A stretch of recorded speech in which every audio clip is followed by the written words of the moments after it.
Welcome back to another exciting episode of the Neville Goddard podcast. I called this one The Way She Looks at Me. I gotta admit, she looks at me with a lot of love, a lot of admiration. I haven't always been that kind of guy. There have been times in my life where I've settled, where I've chased happiness. And we're gonna explore a little bit of that today, because when I settled, I wasn't...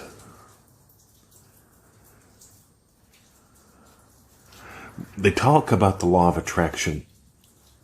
I gotta say, when I settled, I wasn't as attractive as I am now.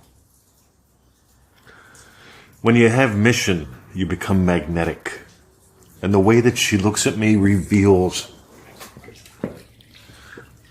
what it's like when you don't settle. What it's like when you have mission. Alright, you notice I'm feeling around for this one. This is a tough one for me. Because it means so much. Let's dive in. You know, I've got this thing about mission. And I gotta admit, it's not about the stuff. The stuff's fun. It's nice having a decent car. It's lovely having a lovely wife. It's not about the stuff, though. It's about you. It's about me. It's about experience. It's about love.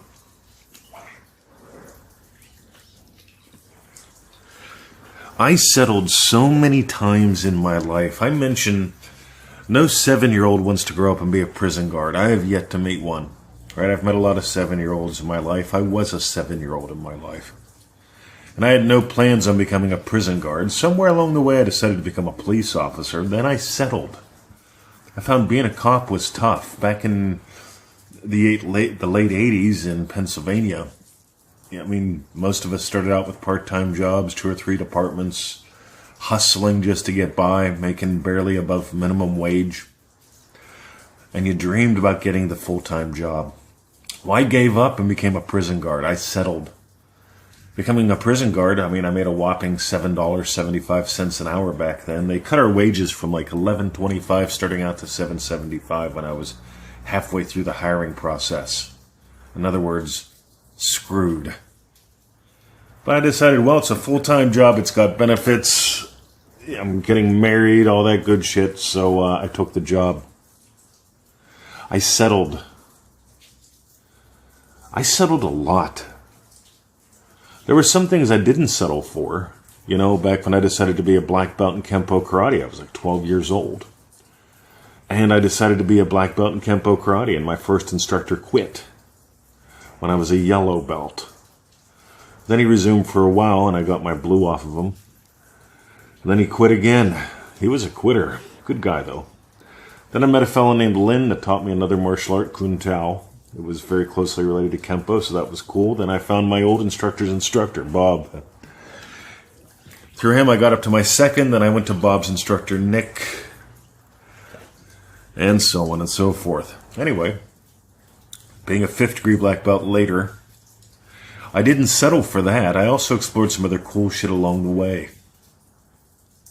But I gotta tell you, there's a massive difference between where you settle in life and where you soar.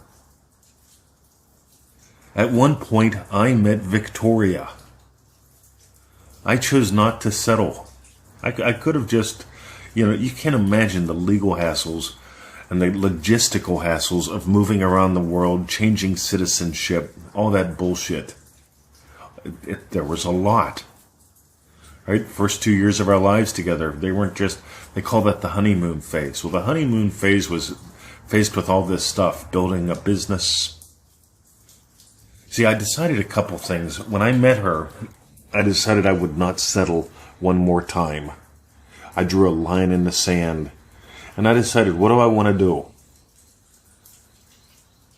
So I played with Forex trading, and I found that was settling. I was settling. I was trading time for trading. I was trading for money so that I could hopefully teach one day full time. See, talk about dumb. I did that. Right? I'll admit it. But at one point, I was here about a year, and I discovered, you know what? I came here to teach. So I built this. What did I come here to teach? There's a lot of shit I stopped, that I did in the old days that I don't do now. Stuff I find fascinating, but stuff that, this is my core. This is what gets me out of bed at 4:35 in the morning. This is this is why I take a nap in the middle of the day. This is why the last thing I do is check emails real quick just to see, hey, does somebody need something quick? Because I imagine your smiles. I get that our work matters. Your emails, your testimonials, the friendships that have formed through stuff like Dream Driven Day, Crass Commercial, they matter to me. But here's the thing, guys. As long as I settled, I went for excuses. You know why I can't become a full-time cop? Because I don't have military, I'm not black, and I don't have tits. That was the 80s in Pennsylvania. That was at least my 80s in Pennsylvania. That's what they told us, and that's what I bought into. I settled and became a prison guard. I almost didn't become a prison guard. I scored on that test. I think I scored as well, like 97, 98%. And I barely got in because of minority hiring and female hiring and military hiring, all the bonus points. And I'm not bitching. I'm just saying. I almost couldn't settle for what I was settling for. Talk about a cosmic joke. See, here's the thing. You can live the cosmic joke, or you can really discover that you are God having the adventure of a lifetime. You can discover your desires are divine in origin. And this is why we teach Dream Driven Day. This is why I'm nuts about it. This is why we tell people, well, if you can't join there, at least do manifestingmasterycourse.com. Because it's through those two programs that we get to know people. In people send us an update every 7 days. It's the 90-day program. That's manifestingmasterycourse.com.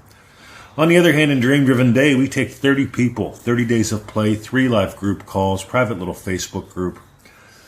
We play a little game called Got 2 Minutes. Somebody needs a quick chat. You reach out to another member. Reach out to me. I don't care if I got 2 minutes, I'll give it to you. But that's it. Because it keeps it focused and fun. You'll notice that people that are gloomy and doomy, they'll say, you got a few minutes, I need to talk to someone about something for 4 fucking hours. And after they shit all over you and you say, hey, I gotta actually go poop. And you go poop, they can find somebody else to spread their shit all over. And pretty soon their day is done. Oh, I had a busy day. I called 3 people. Meanwhile, I don't got the time for that shit. Neither should you. There comes a point in time where you draw a line in the sand. One of my times was when I moved here. I chose to be with her. I chose to do what mattered. I chose to do what would have impact in the world, because I got to tell you something. That woman loves me, and she loves that I am mission-oriented. It is so much more fun being mission-oriented, knowing that your life makes a difference. And that's what I got for you today. Whatever you want to do with your life, here's the thing. DreamDrivenDay.com. Join us. Explore you. There's a reason why the people that have done Dream Driven Day do what they do, post what they post, play where they play. And the thing is, do they have the stuff that's cool? Yeah, most of them really have a lot of stuff that's cool. They have the wins that everyone chases after. But more importantly, they're being the dream weaver in their world. They're not having daydreams. They're giving their life. They're giving their dreams life. All right, that's what I got. Another crass commercial for DreamDrivenDay.com. By the way, even if you don't sign up, listen to these a couple times and catch the attitude. And I double dog dare you to sign up and stretch, because here's the thing. 30 days of play, 3 group calls, private Facebook group, friendships and family that form forever. How could that possibly not change your life in big time ways? See ya. DreamDrivenDay.com.